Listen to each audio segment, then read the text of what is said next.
is my passion? I have no idea.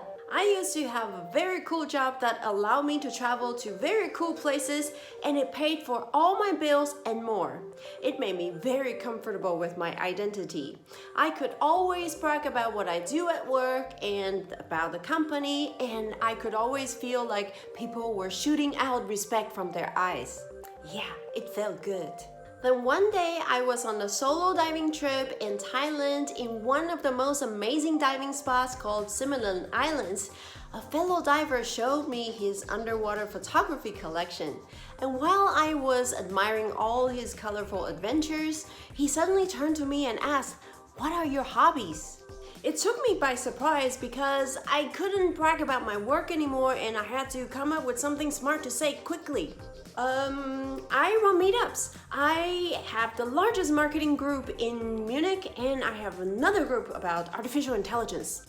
He looked at me surprised and confused and said, is that for work?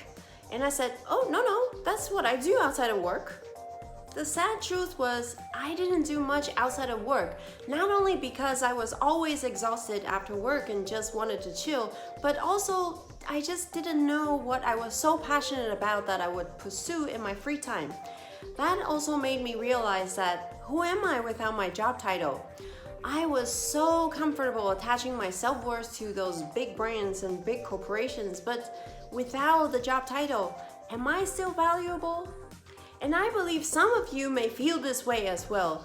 You don't quite know what your passion is and you want to punch me in the face if I dare to stand here and tell you this is how you find your passion. Rule number 1 and rule number 2.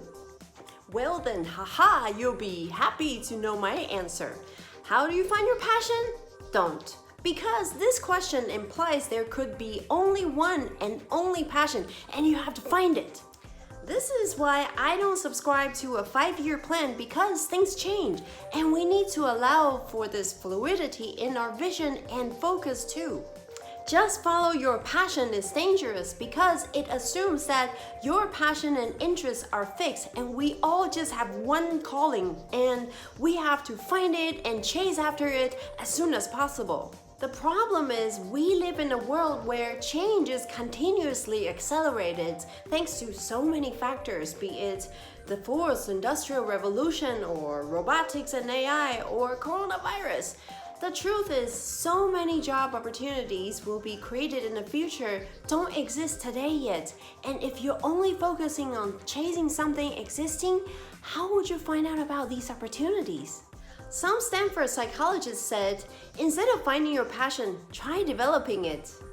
One of the authors of the paper, Professor Gregory Walton, said, if you look at something and think, that seems interesting, that could be an area I could make a contribution in, you then invest yourself in it. You take some time to do it, you encounter challenges, over time you build that commitment. This may be unpopular opinion, but just as we shouldn't try to find the one and then expect the one to be everyone for us, our lover, our psychiatrist, our best friend, our support, our nurse, and then we crush the one with so much expectation and pressure, we should accept that maybe our passion is not just one thing. There's no the one. It could work with a lot of different people if you're willing to put up with something with each one. There isn't one passion. We try things that we like and we're good at, and maybe we decide to put in more time in it. In one of the previous videos, I have mentioned that if we think our belief is true, then we don't question it anymore, nor do we stay curious. And that is the quickest way to close our mind instead of opening up our mind. If we don't try different things, how would we know what we would be good at and what would be the next interesting problem to solve? So whatever passion means, it will never be developed. Don't try to find your passion. Instead, stay curious.